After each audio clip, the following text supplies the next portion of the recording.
नमस्कार, मी doctor Mrs Vanita Shinde, मूळव्याध तज्ञ, सायलीला मूळव्याध हॉस्पिटल, केडगाव, अहिल्यानगर. आता आपण थ्रोम्बोसिसची ट्रीटमेंट बघूया.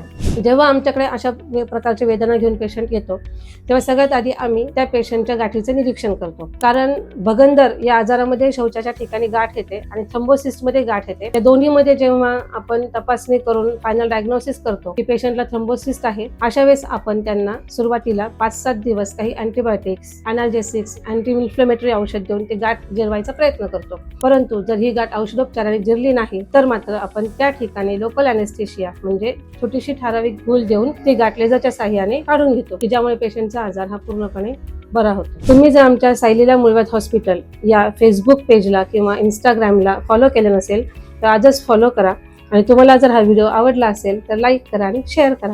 धन्यवाद.